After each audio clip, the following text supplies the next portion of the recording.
फरवा, आपकी ईद कैसी गुजर रही है? मेरी ईद, आपको बहुत बहुत ईद मुबारक हो, और आप लोगों को भी। मेरी ईद ऐसे गुजर रही है कि आपके साथ बैठी हुई हूँ। इससे पहले ज़ाहिर है कि ईद जो है इस बार वीक डेज की है जी।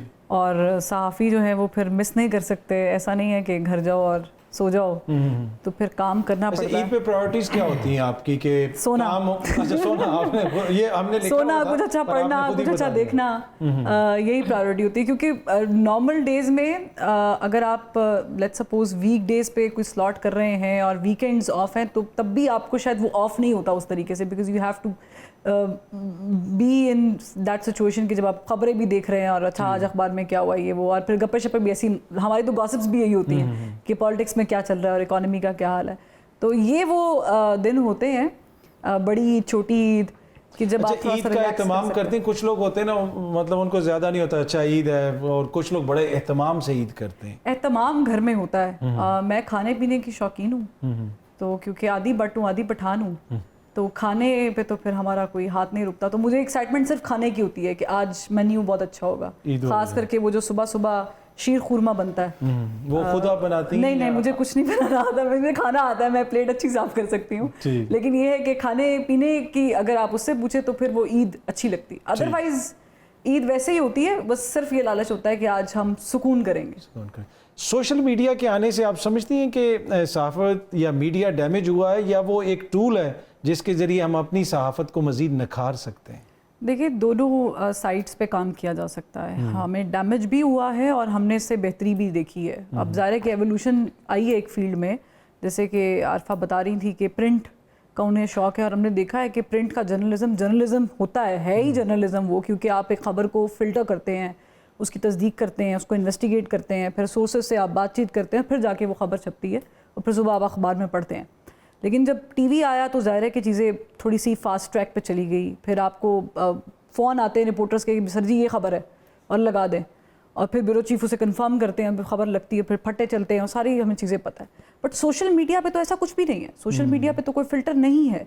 हर शख्स जिसके पास मोबाइल फ़ोन है वो आज यूट्यूब पर बैठकर या कहीं और बैठकर वो एक अपनी तरफ से सहाफ़ी है, वो रिपोर्ट करता है, अपना एंगल बताता है। और यही वजह है कि हमारी जैसी सोसाइटी में, जो कि हम थर्ड वर्ल्ड कंट्री हैं, और हम कुछ चीज़ों को सीरियस लेते ही नहीं है जो सीरियस होती है, जिनको नहीं लेना चाहिए सीरियस, हम बहुत सीरियस ले लेते हैं। एक और चीज़ जो है फरवा, कि देखे ना कि पहले एक तरफा ट्रैफिक थी। हाँ। जो किसी ने बैठ के टीवी पे कह दिया, या जिसने जो कॉलम लिख दिया वो मान लिया। अब तो आप टीवी प्रोग्राम खत्म करके उतरे तो आगे ट्विटर पे आवाम पूछ रही होती है, भाई ये क्या कह रहे हो? बिल्कुल, वो एक तरह से चलता है वैसे। जी, अच्छा, तो आपको पता है जिस तरह वज़ीर आज़म साहब का चलता है, हमारा भी VPN लगा के चलता है। बल्कि आज तो आप देख रहे हैं टिकटॉक भी जो है थोड़ी VPN लग के चलती है। तो बात ये है कि you very right about it. अब हर तरफ से ट्रैफिक आती है। अब देखना ये है कि जो क्योंकि मैंने जिस एज में शुरू किया था ना, बैक इन 2016, तो ज़ाहिर है कि मुझे लगता है कि वो शायद एक लास्ट स्पेल होगा जब आपको कोई सिखाने वाले भी मौजूद होंगे,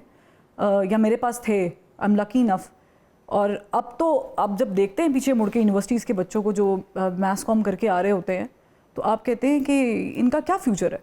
क्योंकि हम शायद मैं बजाते खुद अपनी बात करूं तो शायद मैं भी उतनी अच्छी उस्ताद नहीं होंगी जितने अच्छे उस्ताद मुझे मिले थे। यानी अगर रिपोर्टिंग से स्टार्ट किया तो रिपोर्टिंग में बताने वाले, खबर फाइल करने वाले बताते थे कि ऐसे नहीं ऐसे फाइल करो, OC ऐसे लिखते हैं, VO ऐसे लिखते हैं, एडिटिंग में सिखाने वाले लोग मौजूद थे। उससे बड़ा तो आपको पता चलता है कि आप ग्रो कर रहे हैं, with every step you growing, and I grew up like that in this field.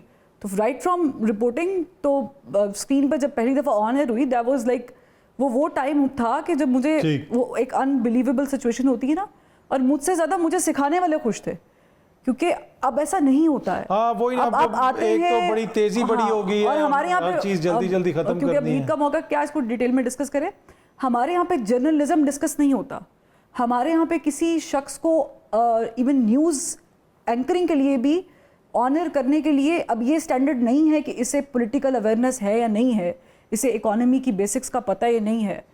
ये होता है कि ये खुश शक्ल है या नहीं है। अब हो सकता है मैं गलत हूँ, आप स्टैंडर्ड शायद चेंज हो गया हो, लेकिन मैंने तो यही देखा है। क्या ये टीवी पे प्रेजेंटेबल लग सकती है, नहीं लग सकती? क्या ये लड़का, इवन लड़कों के साथ होता है, आई हैव सीन दैट, आदमियों के साथ होता है कि यार ये थोड़ा सा ना माड़ा आ रहा है स्क्रीन पे। ये इसका ना तलफ़ुज़ थोड़ा सा पंजाबी टच है, हालांकि तलफ़ुज़ पे काम होता है, लोग करते भी हैं, वो भी जाते हैं, मैंने अपने तलफ़ुज़ वही ना, वो बहुत सारे हमारे हैं तो media is more like of वो चीज़ नहीं है। I would agree with her कि पर आप हैप्पी तो है ना मीडिया से अपनी जॉब नहीं, से? देखिए ये बाय चॉइस था, ये वो खुदकुशी है जो हमने खुद ठीक की है, ये वो वाली चीज़ ये है। ठीक है। खावर साहब, आप तो ब्यूरो चीफ भी हैं और प्रोग्राम भी करते हैं, तो ईद वाले दिन कोई टाइम मिल जाता है कि ईद वाले दिन भी खबरें आ रही होती हैं?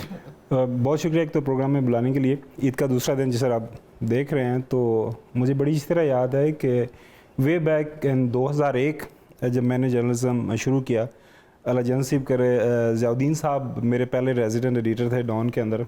तो मैं जब उनको इंटरव्यू देने के लिए आया, उनको ट्रेनिंग रिपोर्टर्स चाहिए थे। डॉन इस्लामाबाद से तब नहीं छपता था, छपना शुरू हुआ तो एडवर्टाइजमेंट उन्होंने किया कि ट्रेनिंग रिपोर्टर्स के लिए एप्लीकेशन आए अगर कोई देना चाहते। तो मैंने एप्लीकेशन दी, मैं गया। सो वो थोड़ा सा हम पेंडू की थोड़ी सी अंग्रेज़ी लिखने में वो सेंटेंसेस वगैरह ठीक होते हैं।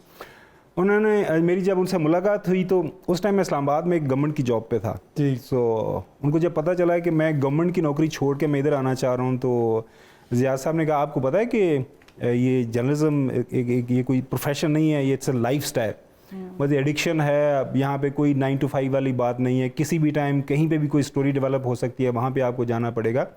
तो बेटा आप जाएं, सोचें समझें कि आपने जर्नलिज्म करना भी है कि नहीं। सो कुछ चंद हमारे अच्छे जो मशवरे देने वाले दोस्त थे, उन्होंने कहा कि यार गवर्नमेंट के अंदर क्या फ़ाइल है, इधर से उधर करते रहेंगे, गुड इंटरप्राइजिंग फील्ड, तो आप चले जाओ, अच्छे रहोगे। सो मैंने आ गया वहाँ पे। आप देख रहे हैं मेरी हालत, 3Js, gene, jogger, jacket and all that. So journalism, जो जर्नलिस्ट है और स्पेशली हमारे जैसे जो छोटी मोटी रिपोर्टिंग करते हैं, तो पर ये आपको नौकरी फील होती है या ये लाइफस्टाइल फील होता है? होता है ना, सम टाइम आप चीज़ को पसंद करते हो तो फिर वो महसूस नहीं होता कि इंसान जॉब कर रहा है, लगता है कि ये आपका लाइफस्टाइल है। आई टेल यू, अभी ज़ाहिर है 2 दहाइयाँ हो गई हैं, 25 साल होने को हैं। ऐसा लगता है जैसे कल की बात है मैंने जर्नलिज्म शुरू किया। I tell you, every day is a new day. मतलब कोई ऐसा दिन नहीं हुआ मेरी ज़िंदगी में जब से मैं इस प्रोफेशन में आया हूँ कि मुझे रिग्रेट फील हुआ हो कि यार मैं क्यों इस प्रोफेशन के अंदर आ गया। हर लिहाज से प्रोफेशनली ग्रो किया, फाइनेंशियली जिस तरह हमारे प्रोफेशन के अंदर ग्रोथ आई, जो है वो उससे कम से कम मैं उनमें हूँ, उन जर्नलिस्ट के अंदर के जिनको उससे भी काफ़ी फ़ायदा हुआ। So no regrets at all, मतलब कि इट्स अ लाइफ स्टाइल। मैं I do not count it as a profession. और बड़ी मेहरबानी आप आरफा साहिबा, आपको पता है शी वाज माय बॉस 2009-10 के अंदर, she was my resident editor. और बड़े कम लोगों को इस बात का इल्म है कि मैंने जब ये आई थी तो उस वक्त तक मैं सिटी रिपोर्टिंग किया करता था। वो नहीं होती गली मोहल्ले की, कहाँ पानी रुक गया है, कहाँ पे सड़क की ज़रूरत है, किस यूनिवर्सिटी के अंदर कोई लड़ाई झगड़ा हो गया है, लोकल लेवल मेट्रो की स्टोरीज़ किया करते थे। तो she was the one, she said, she asked me कि तुम पॉलिटिकल रिपोर्टिंग क्यों नहीं करते? मैंने कहा जी बताएं। तो she give me a few ideas कि आप इसके ऊपर रिपोर्टिंग करना शुरू करें।